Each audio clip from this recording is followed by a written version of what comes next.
Poucos clássicos mexem com a torcida brasileira, se tratando de clássicos até nacionais ou então até clássicos regionais. Ontem nós tivemos mais um Palmeiras e Corinthians, uma história aí que se conta ao longo dos anos e polêmica foi o que não faltou. No final das contas, o jogo terminou empatado, a gente vai reagir aqui, trocar uma ideia e a pergunta de fato é: quem ficou melhor aí nessa situação de empate? Palmeiras ou Corinthians? Esse é o canal Resenha, deixa seu likezão aí, se inscreve no canal, nosso espaço para poder trocar ideias sobre futebol. E para começar essa brincadeira, rapaziada, olha essa imagem, hein? O jogo foi adiado em meia hora por conta das chuvas que atingiram a capital paulista. E isso tem acontecido em várias rodadas, não é a primeira vez que isso acontece. E no caso, meus amigos, o espetáculo sempre fica comprometido, até porque se a gente parar para analisar o campo dessa maneira, por mais que a drenagem de qualquer estádio seja boa, é impraticável um futebol de alta qualidade. E tem até uma imagem que me impressionou muito, tá?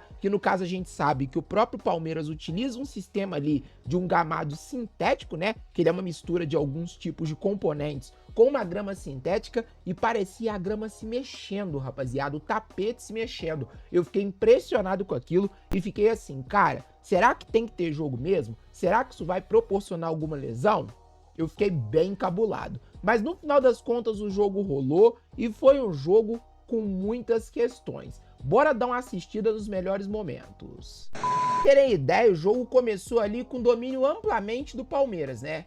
A primeira boa oportunidade foi aos 8 aí, quando o Maurício logo abriu o placar. Pegou ali o goleiro Neneca, no caso o goleiro Hugo Souza no contrapé. Mas sinceramente, galera, o André Ramalho não pode tomar uma bola dessa nas costas não, tá? Um zagueiro de primeira linha não pode cometer um lance desses. Aí tivemos uma boa finalização por parte do Palmeiras, né?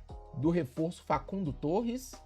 Palmeiras manteve boa posse da bola no primeiro tempo, rapaziada. Diga-se de passagem, foi o primeiro tempo de bom domínio da equipe do Allianz, né? Pode observar essa linda jogada que já ia saindo ali do Estevão, ó. Na direita com o Mike. O Mike tenta o cruzamento e quase sai o segundo gol do Palmeiras, que conteve ali a defesa alvinegra. E o primeiro bom lance do Corinthians é mais ou menos aos 24, quando o Memphis acha o Yuri Alberto nessa condição e o Everton faz uma boa defesa.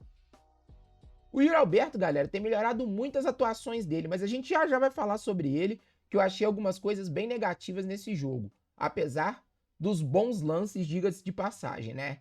E logo na sequência ali aos 26, manos, ó, uma boa saída do Palmeiras, uma bela adiantada ali pro Estevão, que entra na área, consegue finalizar e o Hugo Souza fecha o ângulo e faz uma boa defesa. Boa partida também do Estevão, que também é um grande personagem desse jogo. Uma cobrança de falta pro Palmeiras aos 31, em que o Richard Rios bate com bastante perigo, o Hugo Souza faz uma defesa na bola rasteira, e o Corinthians volta às cargas aos 36, quando o Igor Coronado cobra esse escanteio, que quase dá gol de novo do Corinthians, ó. Ali do André Ramalho, né? Ele atacou a bola e quase que fez o gol de empate. E nisso o Palmeiras permaneceu ali dominando, né, galera? Tomando as ações ali de maneira geral, tendo mais posse de bola, que foi a tônica do primeiro tempo, se você parar para analisar.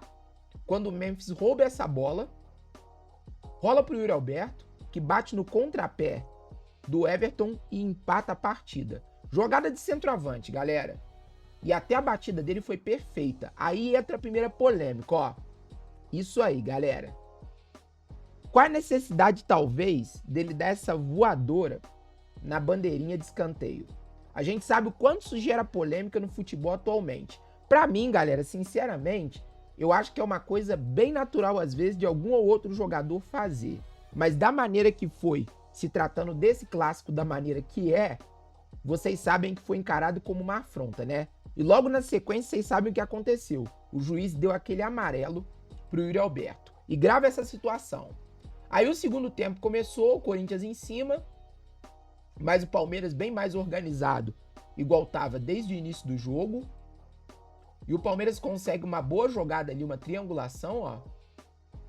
E acha o Rafael Veiga pelo lado direito, que finaliza do lado direito do goleiro Hugo Souza, que faz uma defesa bem segura. E o jogo tava exposto, galera, a esses tipos de ataque. E olha o Yuri Alberto, manos, ó. Exatamente isso que eu ia comentar com vocês, galera, ó. É nesse lance que ele leva o segundo amarelo e acaba expulso. Saiu muito caro aquela voadora que ele deu na bandeirinha. Até porque simulação, galera, é amarelo, ó. E você vê que realmente, ó, nem encosta nele, galera. Expulsão com toda a razão. Aí o volume de jogo do Palmeiras aumentou, o Palmeiras foi encurralando igual ele sempre faz. O Corinthians se defendendo muito bem, diga-se de passagem, né? Isso é uma das boas virtudes dessa temporada do Timão. E olha só, um cruzamento, cabeçada, a bola bate na trave, quase sai o gol da vitória e o Estevão finaliza pra fora. E aí começa o Estevão, né? Que já era um bom personagem da partida, pois tinha tido boas chances, mas acaba que ele vai começar a ser um personagem de maneira positiva barra negativa e o goleiro Hugo Souza começa a ser o herói, para vocês terem ideia. Ó, uma outra jogada do Palmeiras, ó, agora o Estevão aí com a bola, faz aquela jogada pelo meio, passa e aí sai o pênalti do Palmeiras. Questionável, hein, rapaziada? Lá no final do vídeo eu vou dar a minha opinião pra vocês. E aí, o menino Estevão vai decidir o jogo e olha o que acontece. O goleiro Hugo Souza faz uma daquelas defesas espetaculares de final de jogo. O Hugo vem se consolidando, galera, como um grande pegador de pênalti do futebol brasileiro, tá? Diga-se de passagem. Muitas defesas importantes a nível de penais. E agora a gente vai falar sobre os lances polêmicos da partida, né? Primeiro deles, esse lance aí do Yuri Alberto. Ó, realmente, galera, cartão amarelo com todo louvor. Exagerou totalmente no lance, deu mole demais. Poderia não ter cavado esse pênalti, viu que a bola adiantou. Sei lá, se mantinha em pé, deixava a bola pro adversário e a vida que segue. E isso pra mim é um lance capital do jogo, diga-se de passagem, que até aí o Corinthians ainda tinha, parece, algum domínio das ações. E agora eu vou dar a minha opinião pra vocês sobre esse lance aí, ó. Aí pra mim já tinha sido falta do Kaká. Aí o outro jogador não acerta, no caso, que é o número 21, se eu não me engano, que é o Bidu, se eu não me engano. E o penal, galera, pra mim foi, tá? O grande problema desse tipo de lance, galera, não sei se vocês viram ali a final da Supercopa, que foi o jogo onde o Halter fez um pênalti meio escandaloso ali no Bruno Henrique, é a imprudência do lance. Se você parar pra analisar, qualquer juiz dependendo não daria o lance exatamente porque visivelmente o Estevão, ele força o contato, mas necessariamente ele exalta o contato.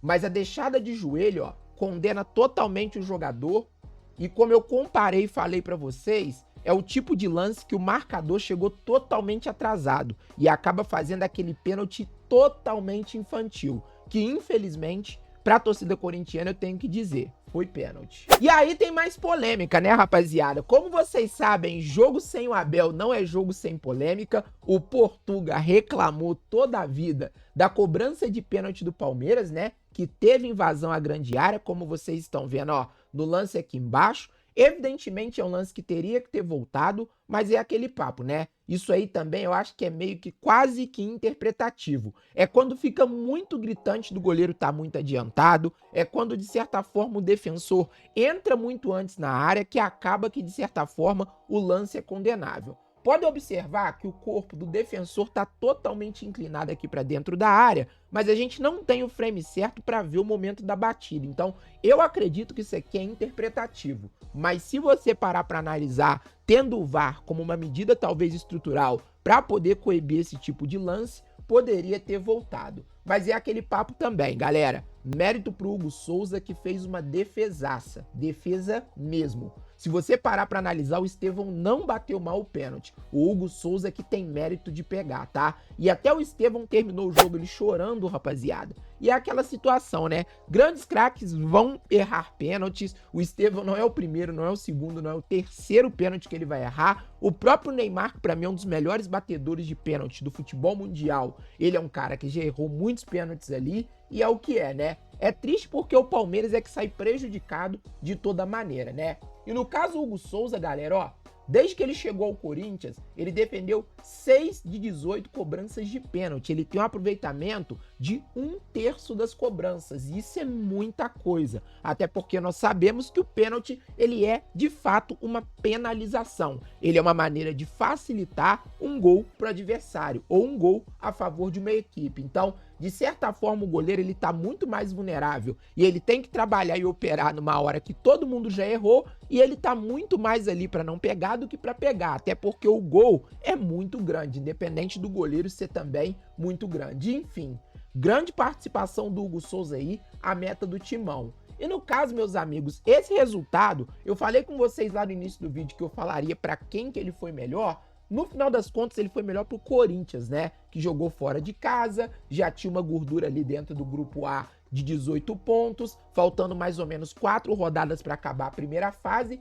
e praticamente o Corinthians garantiu uma das melhores campanhas aí da primeira fase, se você parar para analisar todos os adversários, né? Até porque se o Timão ainda tem umas 4 partidas ali mais ou menos, se ele somar uma média de mais ou menos uns 3 a 4 pontos, eu acho que ele faz a melhor campanha. E pro Palmeiras, galera, ficou meio salgada, até porque a Ponte tem a mesma quantidade de pontos do Palmeiras e também tem a mesma quantidade com o mesmo número de vitórias e o mesmo saldo de gols. Apesar de eu acreditar que o Veloclube ele não tem chance de classificar muito mais, a Ponte Preta ainda pode assombrar talvez ali o Palmeiras, né? Mas como talvez o Palmeiras tenha uma equipe um pouco mais estável, pode ser que de certa forma o Palmeiras a médio prazo consiga essa classificação com mais tranquilidade do que a Ponte consiga resultados mais estáveis. Mas enfim, meus queridos, esse foi o nosso videozão aqui, eu espero que todos vocês tenham gostado. Comentem aí o que vocês acharam desse jogo, eu achei uma partida bem movimentada. Passe nos nossos vídeos anteriores e é nóis.